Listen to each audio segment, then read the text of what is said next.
Amém? Vamos orar? Ok? Sentados mesmo como estão, feche os teus olhos.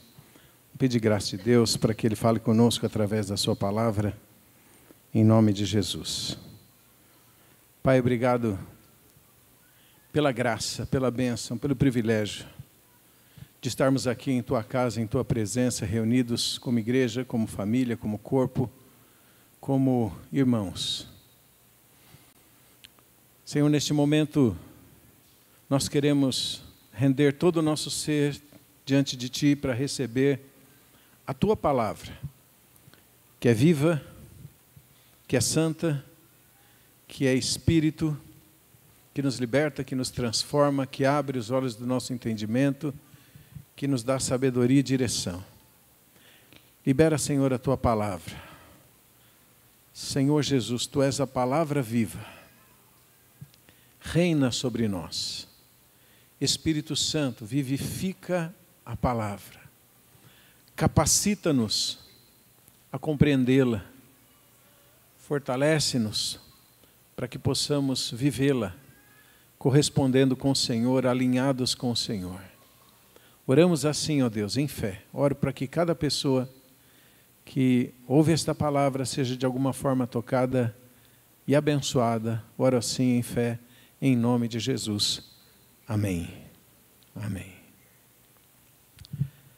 Amados, quero falar sobre a igreja prevalecente. Igreja que prevalece. Igreja prevalecente, crente prevalecente. Gente que confia em Deus, confia no céu, que vence qualquer circunstância, situação, obstáculo, seja o que for. Gente que permanece crendo, olhando, confiando, dependendo do reino de Deus, do governo de Deus, da autoridade de Deus. Nós estamos nele. Amém? Então, essa é a palavra de hoje. Igreja prevalecente. Todos sabemos que nós vivemos dias difíceis no mundo. E isso acaba, de alguma forma, envolvendo a nossa vida. Pandemia, guerras, mudanças políticas, econômicas, mudanças comportamentais na sociedade. Muita coisa muda o tempo todo e o futuro parece incerto. Não tem muita garantia de que, em nível natural, o futuro seja tranquilo. Mas a nossa confiança, nossa esperança sempre, sempre está no Senhor e em Sua palavra. Amém?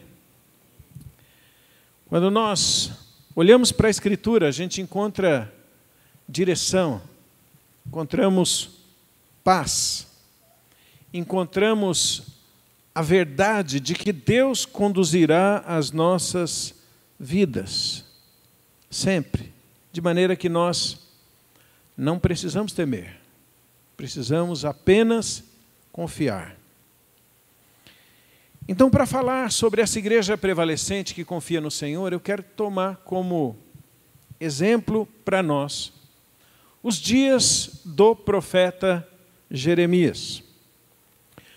Os dias de Jeremias foram difíceis, turbulentos, não foram nada fáceis, mas ao mesmo tempo, a gente vê graça e o amor de Deus, as ações de Deus no meio do seu povo. E quando nós olhamos para o que aconteceu lá,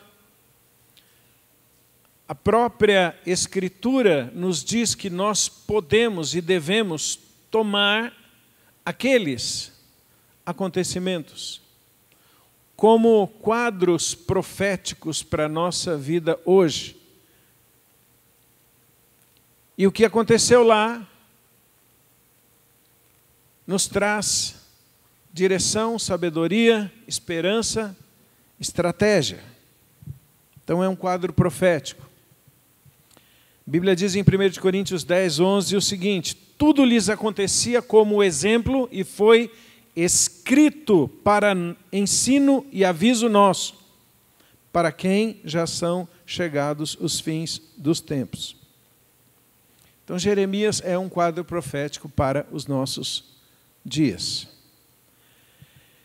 Ele foi um profeta chamado por Deus para profetizar sobre nações, sobre reinos, para plantar e para arrancar.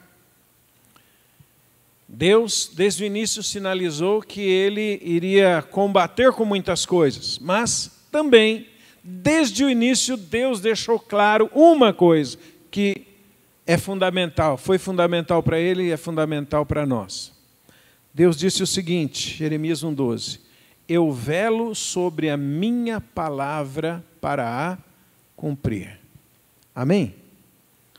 Repita assim comigo, eu velo sobre a minha palavra para a cumprir. A palavra de Deus, irmão, se cumprirá a despeito de qualquer coisa, situação, circunstância. Deus vela, Deus guarda, Deus é diligente, Deus cumprirá a sua palavra. Então eu vou citar algumas coisas da jornada, da caminhada do ministério do profeta Jeremias.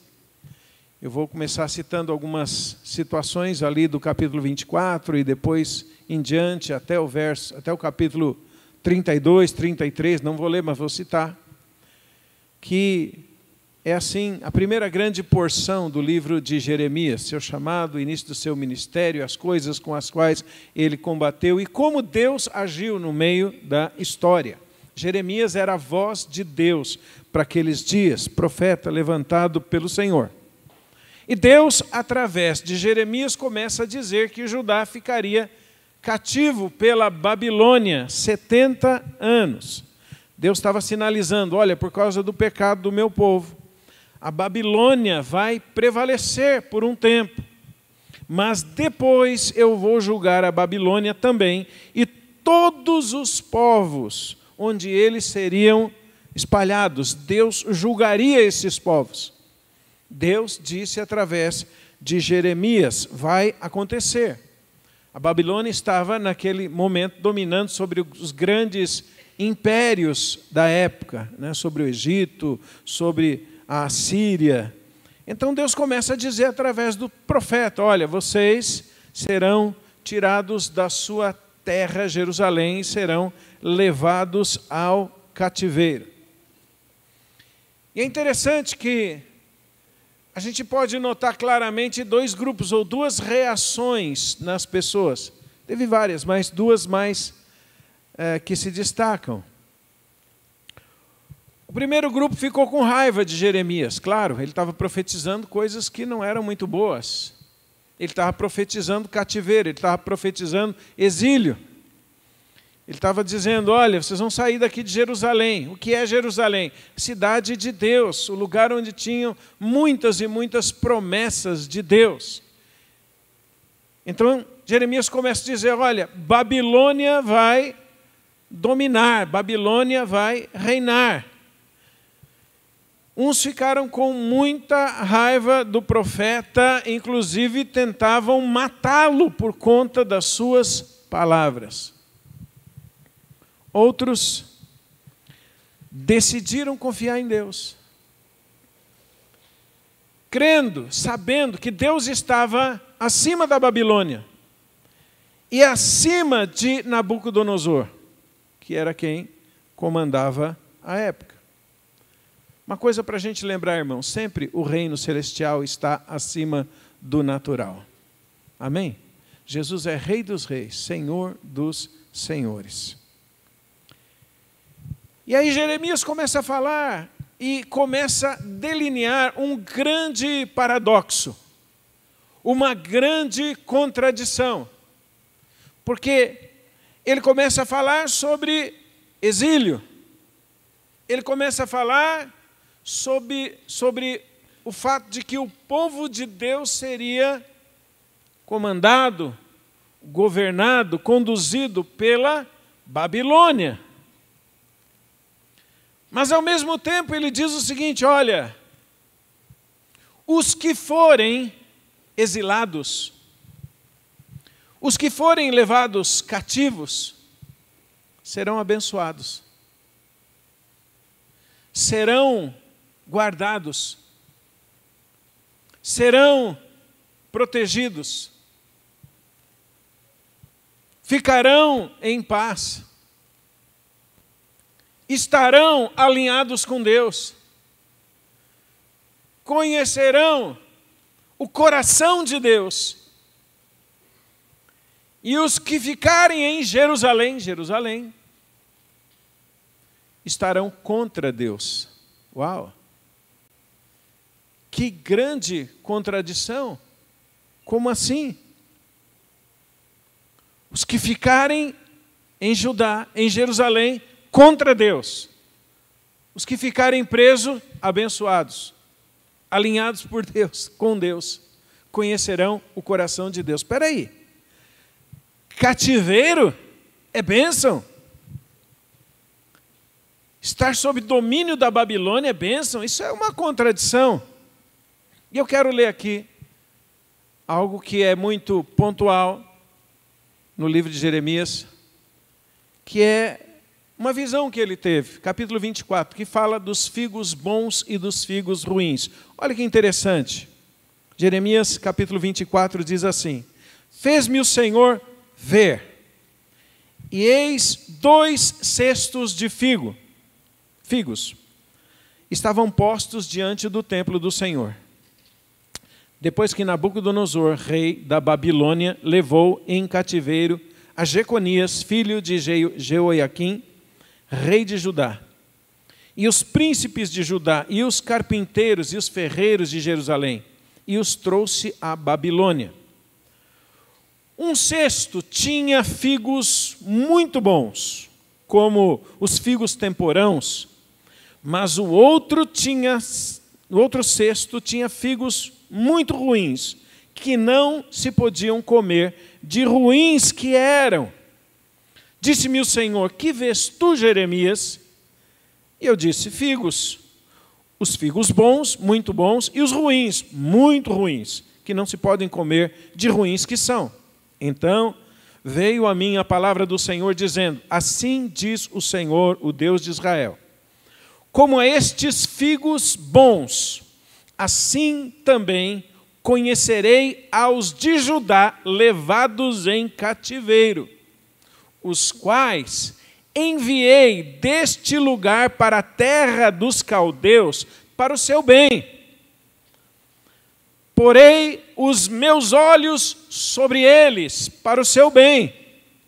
Os farei voltar a esta terra, edificá-los-ei, e não os destruirei. Plantá-los-ei, e não os arrancarei. E dar-lhes-ei coração para que me conheçam, porque eu sou o Senhor. Ser-me-ão por povo, e eu lhes serei por Deus, porque se converterão a mim de todo o seu coração. Você está falando dos exilados, dos que estariam no cativeiro. Agora ele fala dos que ficaram em Jerusalém. Como figos ruins, que não podem comer de ruins que são, porque assim diz o Senhor, assim entreguei Zedequias, rei de Judá, e os seus príncipes, e o restante de Jerusalém, que ficou nesta terra, e os que habitam na terra do Egito. Entregá-los-ei, para que seja um prejuízo, uma ofensa para todos os reinos da terra, um opróbrio, e um provérbio, e um escárnio, e uma maldição em todos os lugares para onde eu os arrojar. E enviarei entre eles espada, fome, peste, até que se consumam de sobre a terra que lhes dei a eles e aos seus pais. Uau! Contradição. Paradoxo. Figos bons, os exilados, cercados por Babilônia. Deus disse: eu os enviei para lá para o seu bem, eu os protegerei. E Deus também disse, nos outros capítulos a gente vê várias citações assim, Deus estava dizendo para os exilados, para os que estavam em cativeiro: saibam viver, saibam se posicionar, ser estratégicos, não temam. Edifiquem casas, plantem jardins, plantem pomares, comam dos seus frutos, multipliquem. Deus disse enfaticamente: não diminuam, multipliquem. E busquem viver em paz. Busquem a paz da cidade. Olha o que diz Jeremias 29, eu vou ler aqui capítulo 4. Ele diz assim: assim diz o Senhor dos Exércitos, Deus de Israel, a todos os do cativeiro, os quais os fiz transportar de Jerusalém para a Babilônia. Ou seja, eles estavam vivendo sob o jugo da Babilônia. Babilônia não tem nada a ver com Deus, mas o povo de Deus estava lá, subjugado, entre aspas.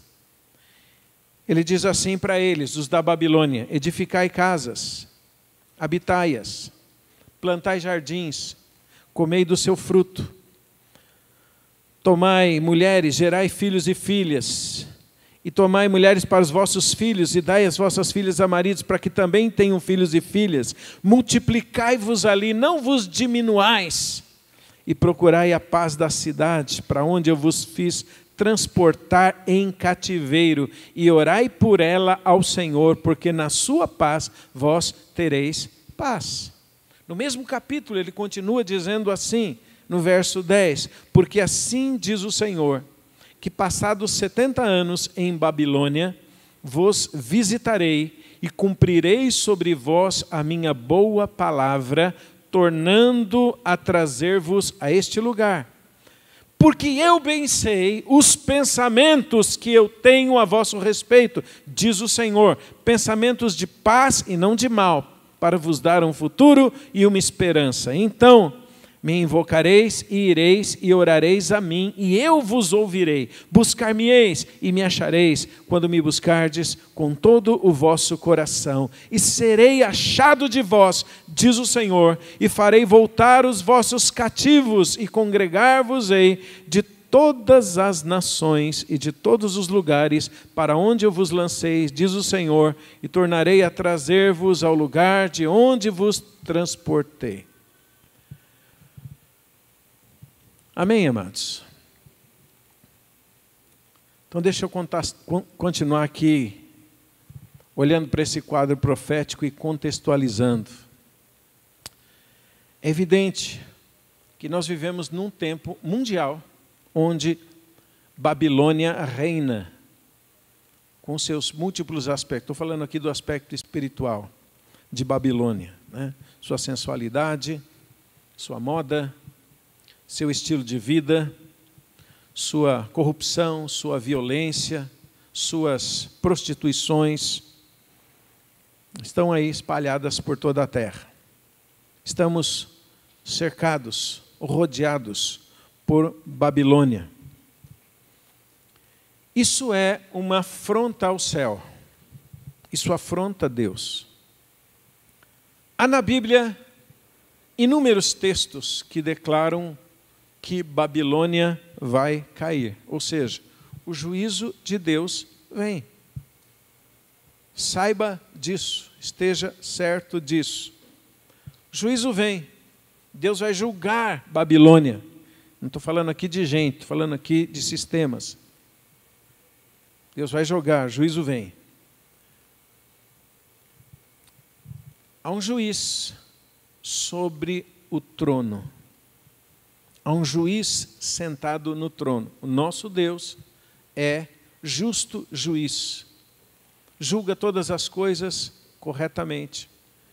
E diante dele não passa nada. Mas Deus também diz que vai tratar com o seu povo. Tratar com a igreja. Com os filhos de Deus. E a Bíblia fala sobre isso, que o juízo começa dentro da casa. 1 Pedro capítulo 4, verso 17 diz assim, porque já é tempo que comece o julgamento pela casa de Deus. E se primeiro começa por nós, qual será o fim daqueles que são desobedientes ao Evangelho de Deus? Vou ler novamente que esse texto é importante. 1 Pedro 4, 17 diz, já é o tempo que comece o julgamento pela casa de Deus. Se primeiro começa por nós, qual será o fim dos que são desobedientes ao Evangelho de Deus? Deus trata conosco, com o seu povo, Deus purifica o seu povo. Deus fala com o seu povo. Deus transforma o seu povo. Deus tem as suas maneiras. Então veja, estamos hoje rodeados por Babilônia e por seu sistema, como foi no passado. Lá, Babilônia estava temporariamente subjugando ou reinando sobre o povo de Deus, mas ao final também Babilônia receberia o seu juízo. Mas naquele tempo do profeta Jeremias, a gente encontra esse paradoxo, ou seja, os cativos é que foram protegidos, abençoados no cativeiro e conheceriam o coração de Deus, enquanto que outros que ficaram na terra, em Jerusalém especialmente, ao invés de serem livres, ficariam debaixo de jugo, debaixo de maldição, contrários a Deus. Então, olhando para essa situação, eu quero extrair algumas lições que julgo importantes para nós. Primeira, se tentarmos lutar numa causa com o nosso entendimento terreno, numa causa ou em qualquer coisa, se tentarmos lutar numa causa ou em qualquer situação, com o nosso entendimento terreno, apenas com o entendimento terreno, nós corremos o risco de ficar contra Deus. Amém? Veja, quando eles ouviram que Babilônia ia vencer, uma parte deles disseram, de jeito nenhum, isso não vai acontecer. Ficaram contra Jeremias, contra a palavra de Deus. Eles disseram, olha, não, nós não vamos deixar que isso aconteça. Isso não vem de Deus. Nós vamos guardar essa cidade, afinal é Jerusalém. Esta é a cidade abençoada, será sempre abençoada. Isso não vai acontecer definitivamente. E Jeremias dizia, olha, vai acontecer. Que Deus diz que vai acontecer.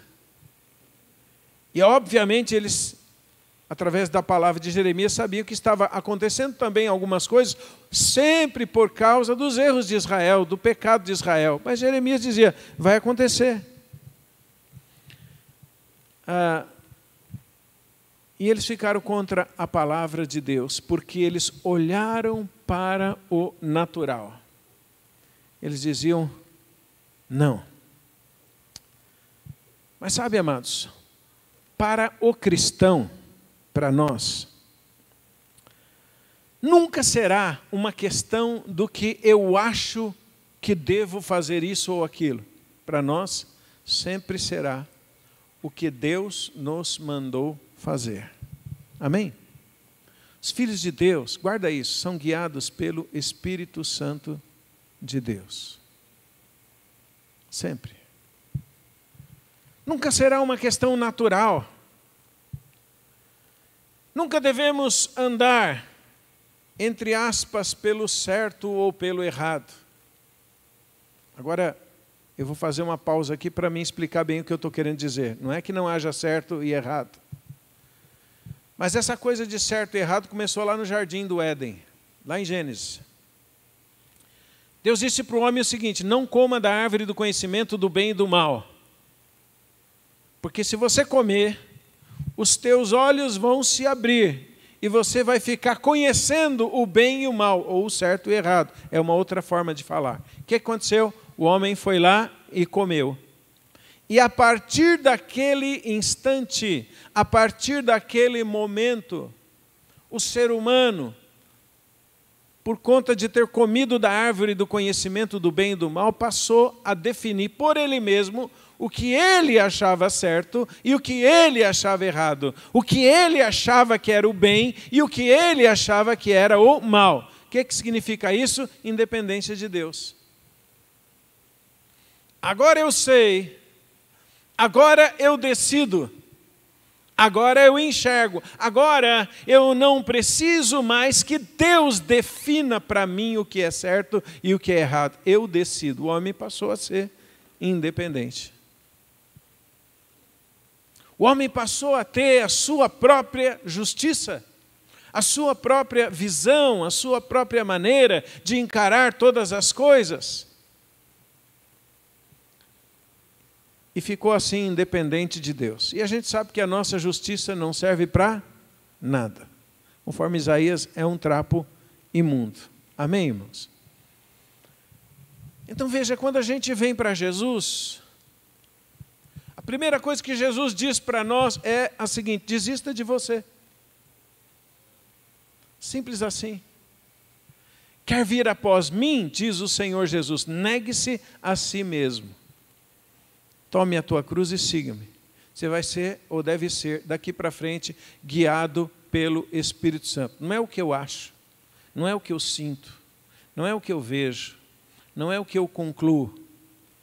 É o que Deus me diz, através da sua palavra e através do seu Espírito. Então, aquele quadro lá do passado, do profeta Jeremias, serve para nos dizer o seguinte: se em qualquer causa, em qualquer circunstância, nós tentarmos nos envolver, agir, nos posicionar apenas de maneira natural, de acordo com as circunstâncias, nós corremos o risco de ficar contra Deus, porque lá aconteceu isso. Segunda coisa que é importante para a gente nos dias em que vivemos: não importa se pareça que o mal reine, que só parece. O mal reina no mundo, claro. O mundo jaz no maligno. Mas não importa. Por quê? Porque mesmo neste contexto difícil e complicado, nós poderemos ter paz, ter provisão, ser guardados por Deus e, o mais importante, conhecer o coração de Deus. Deus disse através de Jeremias: vocês vão ser levados cativos. Ele falou: mas vocês vão conhecer o meu coração. Opa! Vou abençoar vocês, vou guardar vocês, vou proteger vocês, vou levá-los para lá para o seu bem. Então veja, os exilados, os do cativeiro, diz a palavra, teriam paz, construiriam casas, plantariam pomares, casariam, se multiplicariam, se tornariam um povo maior ainda, deveriam conviver com a cidade, ser estratégicos, sempre temendo a Deus. Mas espera aí, nós estamos falando de Babilônia, não de Jerusalém. Mas Deus diz, na Babilônia vai ser assim. Então, não fixe os teus olhos no que a terra te apresenta. A gente sempre fala de buscar as coisas do céu, de pensar nas coisas do céu, de olhar para as coisas do céu. Foque no que o céu te oferece. Amém? Coloque o teu foco no que o céu te oferece e não nas coisas da terra. Em qualquer circunstância, meu irmão, minha irmã, continue buscando as coisas do alto, porque é lá que nós estamos assentados com Cristo Jesus. Amém? Número 3. Mesmo que o povo de Deus se encontrar numa situação de jugo, de perseguição, de opróbrio, sabe o que vai acontecer? Serão purificados, o povo será purificado pelas circunstâncias.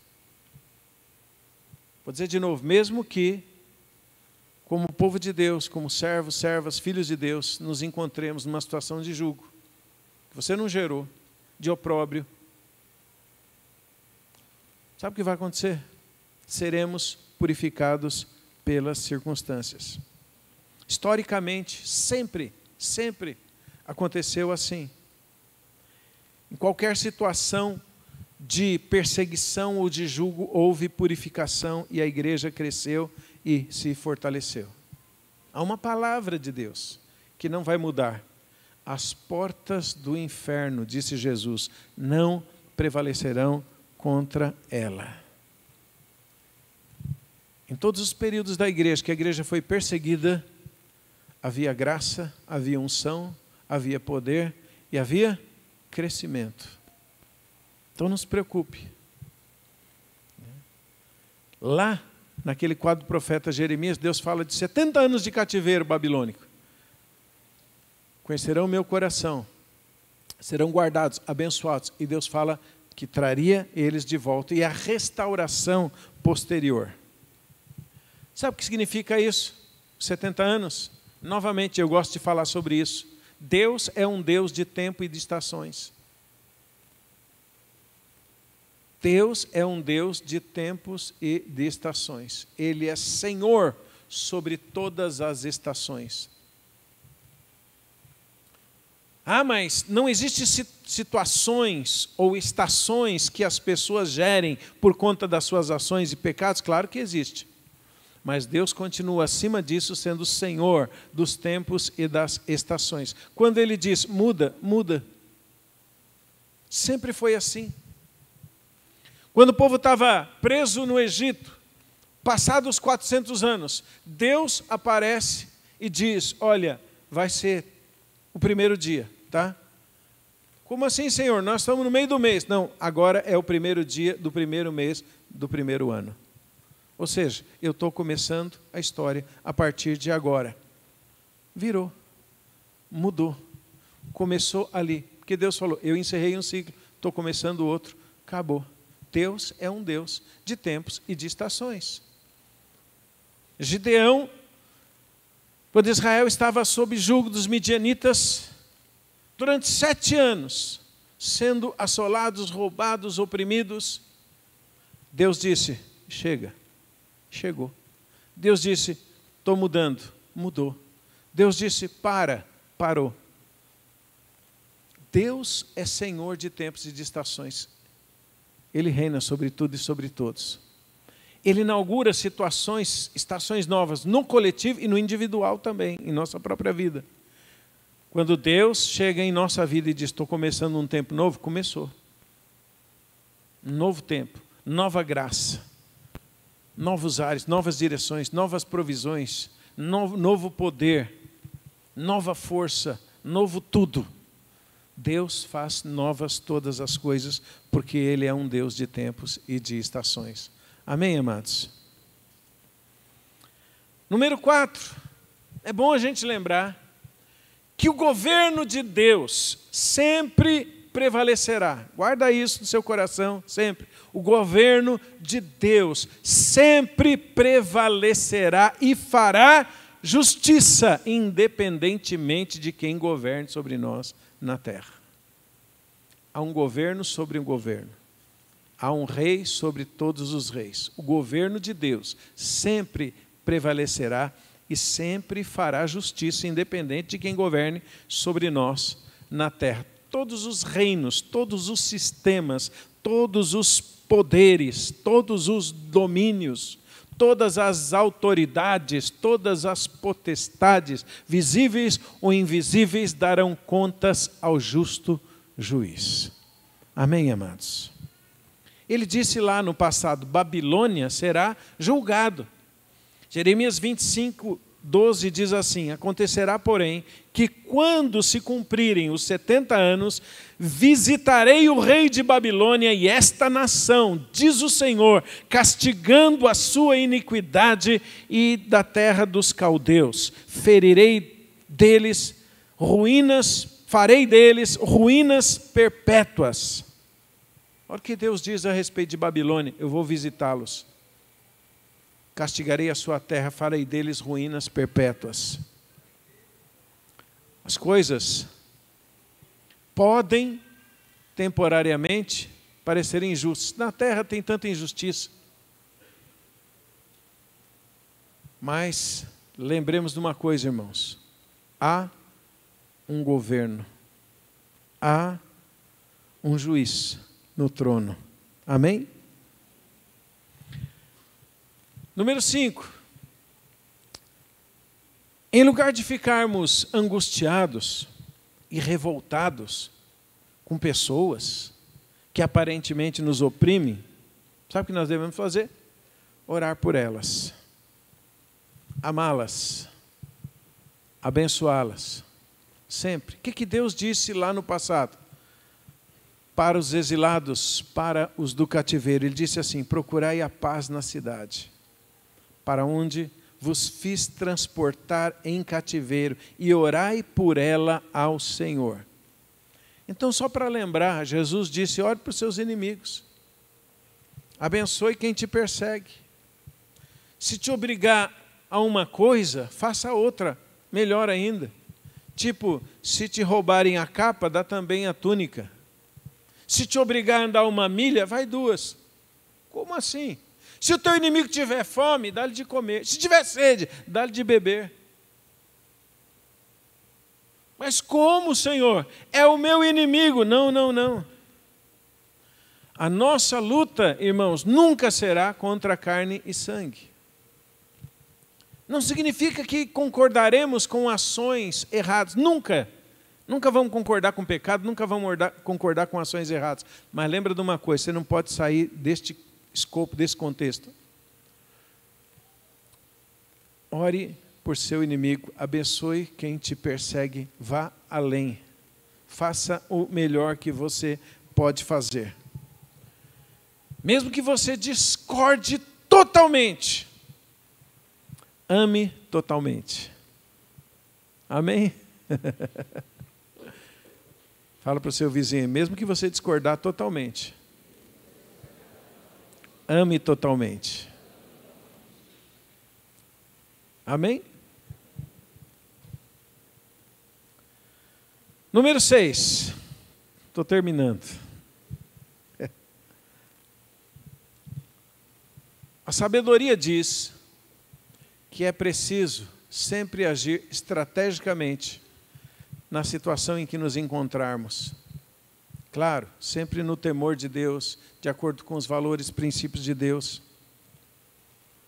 Mas sempre haverá uma sabedoria estratégica de Deus para o povo de Deus, para a sua vida em todo o tempo. O que eu estou querendo dizer? Jeremias, naquele tempo, começou a andar na contramão. Jerusalém ia ser desolada, ia ficar meio que uma terra de ninguém. Um lugar onde as pessoas não queriam estar mais, não valorizavam mais. Sabe o que Jeremias fez? Comprou um campo, comprou um terreno, naquele tempo, agindo estrategicamente, pela ação de Deus, pelo poder de Deus, profeticamente. Então, é preciso ser guiado pelo Espírito, e sendo guiado pelo Espírito, nós agiremos muitas vezes na contramão. Se o Espírito de Deus te guiar na contramão do que todo mundo está fazendo, não se preocupe, é o melhor caminho. O Espírito Santo nos guia sempre no melhor caminho. E Ele nos faz estratégicos em todo o tempo. Amém? Conselho, peça estratégias para Deus em sua vida, especialmente nas circunstâncias difíceis. Não esqueça das outras coisas, ame as pessoas, ore por elas, mas peça estratégias, e Deus vai te dar. Amém? Aleluia. Número 7. E quero terminar com isso. Tudo em nossa vida, irmãos, tudo, depende de nossa relação com Deus. E não das circunstâncias, nem das pessoas que nos cercam. Tudo em nossa vida sempre dependerá da nossa relação com Deus. Não importa a situação, não importa as circunstâncias.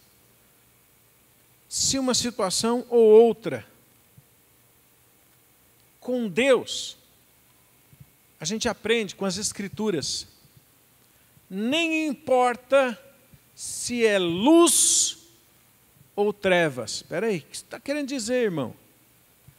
Explico, Salmo 139, 12, diz assim: nem ainda as trevas me escondem de ti, mas a noite resplandece como o dia, as trevas e a luz são para ti a mesma coisa. Uau! Não fique com medo no escuro,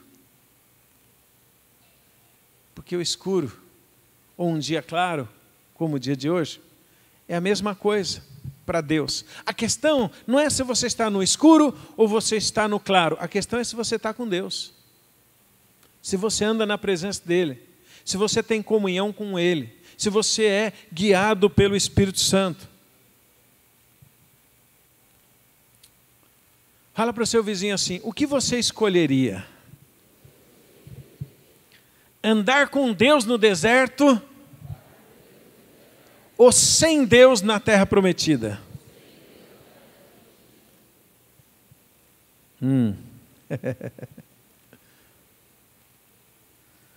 Com Deus é muito melhor em qualquer lugar.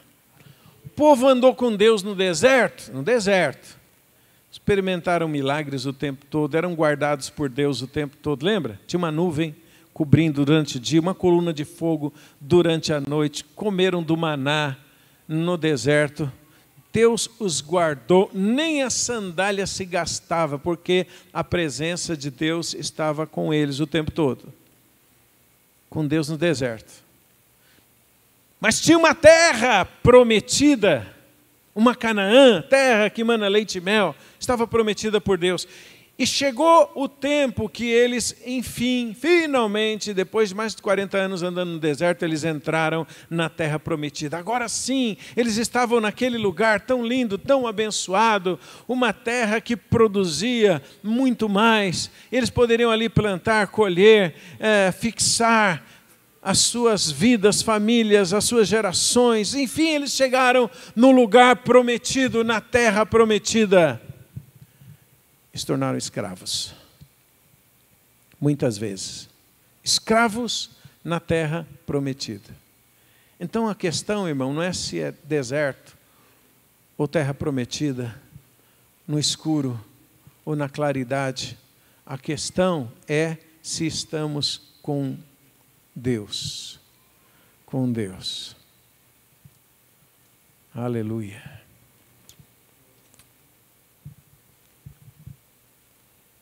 Eu costumava, quando criança, cantar um hino antigo. Sei que a maioria não conhece, né? Mas esse hino dizia o seguinte, e guardei essa frase no meu coração, até hoje, porque ela é uma realidade. Esse hino dizia: com o Senhor é céu ali. Com o Senhor é céu ali. Quando criança não entendia muito bem a abrangência dessa verdade, a profundidade dessa verdade. Mas hoje eu entendo. Com o Senhor é céu ali. Esse hino dizia assim: depois que Cristo me salvou, em céu, o mundo se tornou. Ó, interessante, né? Depois que Cristo me salvou, em céu, o mundo se tornou. Até no meio do sofrer, eu tenho paz no meu viver. Oh, aleluia, sim, é céu. É céu fruir perdão aqui, quer dizer, é céu gozar o perdão de Deus em mim. Na terra ou mar, por onde for, com o Senhor é céu ali. Não vou cantar, por razões óbvias. Senão alguém já vai fazer um meme, eu sei disso. Principalmente o Sérgio e a Dani. Mas eu queria que você guardasse isso no seu coração. Com o Senhor é céu ali. Essa verdade me marcou e continua conduzindo a minha vida. Essa é a verdade de Deus para você. Com o Senhor é céu ali. Ou seja, tudo em nossa vida não depende de situações, não depende de pessoas. Tudo depende, única, exclusivamente, da presença de Deus. Amém, amados? E essa é a verdade para uma igreja prevalecente, para um crente prevalecente, para pessoas que compreendem o reino acima de todos os reinos. Você não teme, você tem paz, você tem alegria, você tem esperança, você tem certeza e convicção de que o Senhor é Deus e de que Ele reina e que nós olhamos para Ele e em todas as circunstâncias, em todas, absolutamente todas, seremos mais do que vencedores por meio daquele que nos amou. Amém? Vamos ficar em pé, vamos orar por isso, em nome de Jesus. Eu quero orar por você, para que o Senhor te guarde, te dê paz em sua jornada, mas especialmente orar para que nestes tempos, sejam tempos turbulentos ou não, você conheça o coração de Deus. Há uma coisa tremenda sobre conhecer o coração de Deus. Homens, mulheres de Deus na Bíblia, na história, tiveram o privilégio de conhecer o coração de Deus. E nesse contexto de Jeremias é muito interessante que Deus fala, sabe, os que forem para o cativeiro, estiverem debaixo do jugo babilônico, do jugo de Nabucodonosor, um cara que não era convertido, um cara difícil, Nabucodonosor. Mas sabe o que Deus diz a respeito de Nabucodonosor? Em várias vezes, em vários momentos, Deus diz assim, Nabucodonosor é meu servo. Não era servo porque ele obedecia a Deus de coração, era servo porque estava debaixo do domínio, do governo, da autoridade de Deus. Deus estava dizendo o tempo todo, ele só vai fazer o que eu quiser que ele faça, até onde eu permitir. Então Deus dizia o tempo todo, Nabucodonosor é meu servo. A gente lê isso e fala, uau, como Senhor? Nabucodonosor, o Senhor está falando de Nabucodonosor, o Senhor está falando da Babilônia, desse lugar amaldiçoado que já há um juízo sobre Babilônia. Deus diz, sim, Babilônia vai cair, eu farei dela um objeto de maldição, de escárnio, mas Nabucodonosor é meu servo. Ele só vai até onde eu permito. Mas o ponto que eu quero colocar aqui é que há uma coisa tremenda sobre o coração de Deus, sobre o coração do Senhor. Servos e servas de Deus, em meio a lutas, tribulações, dificuldades, pressões, angústias, olharam para Deus e conheceram o coração do Senhor. Foi nesse contexto de Jeremias, no capítulo 29, que ele diz, eu é que sei os planos que eu tenho preparado para vocês, plano de paz e não de mal, para vos dar um futuro e uma esperança. Sabe, o tempo todo, as situações, os problemas, quer que nós olhemos para a terra, para aquilo que está acontecendo ao nosso redor. Mas eu quero te encorajar nessa manhã a olhar para o céu, para o Senhor, porque Ele é que sabe, Ele é que escreveu planos para a nossa vida, não importa. Mas Senhor, está difícil aqui, Mas não é uma questão de estar fácil ou difícil, a questão é se você quer conhecer o coração dEle ou não. Se você conhecer o coração de Deus, você vai conhecer os planos que Ele tem para você e você vai saber que são planos de paz, para te dar um futuro e te dar uma esperança. E nós não queremos apenas ter paz ou ter um futuro legal, planos, né, bons para a nossa vida que vem de Deus. Mais que isso, nós queremos conhecer o coração de Deus. Foi naquele contexto de Jeremias que nós temos uma das promessas maravilhosas sobre o tempo em que nós vivemos. Deus disse assim, eu vou trocar o coração, Eu vou tirar o coração de carne e vou colocar um coração novo. E Ele nos deu em Cristo um novo coração. Por isso que aquela circunstância é um quadro profético para os dias em que nós vivemos. Coração novo. Coração novo, eu sei que quase que automaticamente a gente já interpreta assim.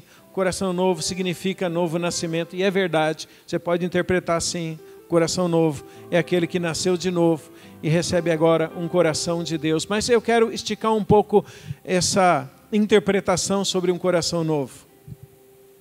Coração novo é aquele coração que conhece o coração de Deus. Amém? Quantos querem ter um coração novo?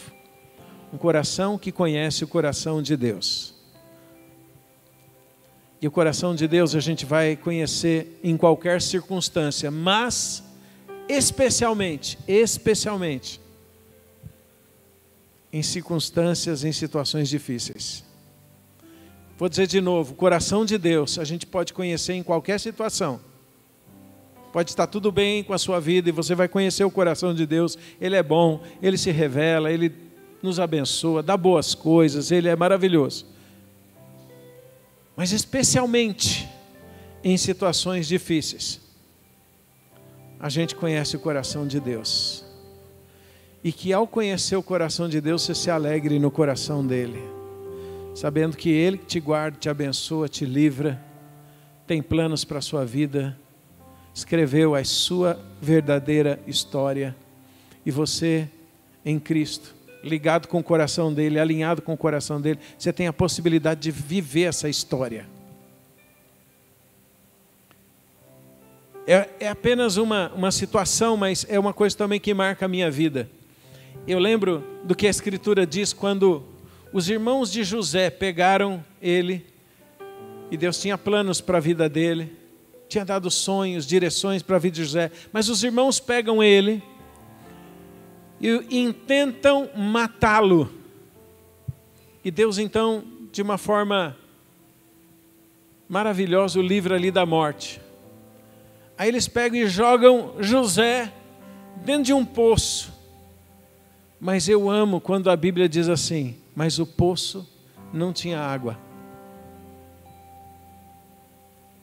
Parece um detalhe, mas isso é conhecer o coração de Deus. Eu fico imaginando, essa é a minha imaginação espiritual, mas eu creio estar alinhado com o coração de Deus, que provavelmente uns meses antes Deus falou assim, não vai chover.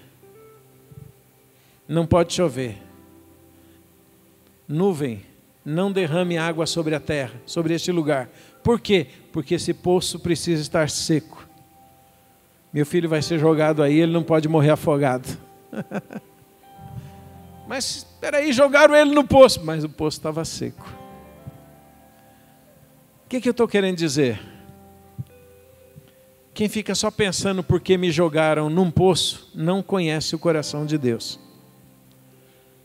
Mas aquele que enxerga, espera aí, eu caí sim, mas o poço estava seco, conhece o coração de Deus. E a minha oração nessa manhã é para que você, neste tempo em que vivemos, de tantas turbulências, mudanças, circunstâncias, situações, pressões, seja o que for, você conheça o coração de Deus e se alegre com o coração de Deus. Amém? Vamos orar, fecha os teus olhos, receba essa oração em nome de Jesus. Pai, nós sabemos que o teu governo prevalecerá, que o Senhor reinará sobre tudo, sobre todos. Nós, ó Deus, com a nossa capacidade, com o nosso entendimento pequeno, finito, limitado, somos jogados de um lado para o outro como um barco que está sendo solapado pelos ventos, pelas ondas, e parece que vai afundar. Mas o Senhor é aquele que está no barco. E nós sabemos que navegaremos, atravessaremos o mar se preciso for. E chegaremos aonde o Senhor quer que nós cheguemos. O teu poder prevalecerá, o teu reino prevalecerá. E nós sabemos que o teu povo também, a tua igreja também, e aquele que confia em ti também prevalecerá. Uma igreja prevalecente, irmãos prevalecentes, Homens e mulheres que nada temem, porque estão olhando para o céu, porque estão olhando para o Senhor, porque confiam no Senhor, porque sabem que há um justo juiz no trono, sobre tudo e sobre todos. Mesmo em circunstâncias difíceis, mesmo rodeados por Babilônia, o teu poder prevalecerá.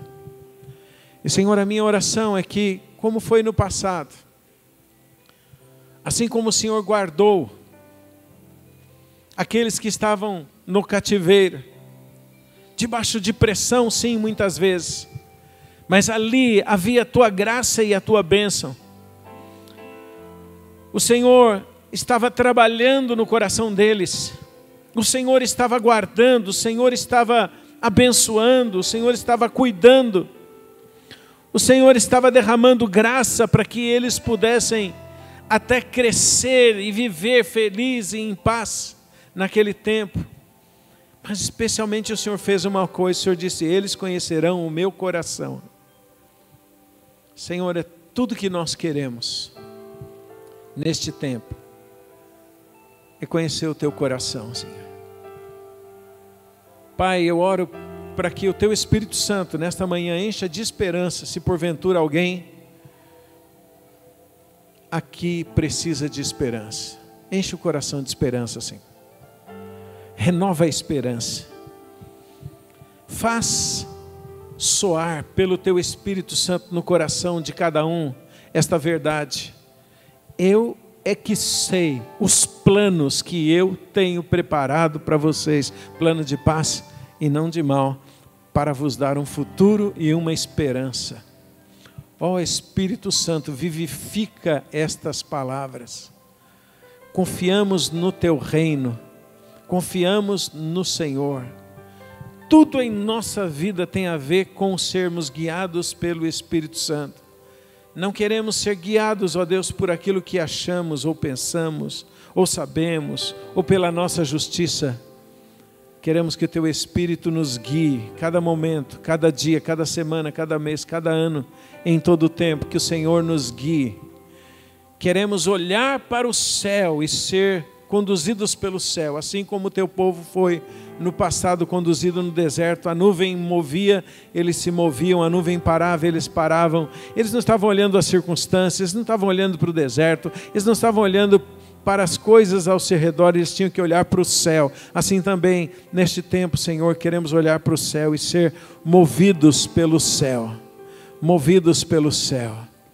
Porque o Senhor é bom e porque o Senhor nos faz prevalecer. Não importa o que aconteça, nós te louvamos, porque somos igreja e sabemos que nenhuma porta do inferno, nenhum reino, nenhum poder, nenhuma soberania, nenhum principado, nenhum potestade, nada visível ou invisível, nada, absolutamente nada prevalecerá contra a tua igreja. Obrigado, Senhor, por sermos igreja prevalecente em tua presença. Seja assim. Ministra graça e unção para cada um que está aqui ouvindo esta palavra, Pai. Eu oro assim e abençoo sua vida, abençoo seu coração e abençoo sua jornada em nome de Jesus. Amém e amém. Amém. Glória a Deus. Aleluia.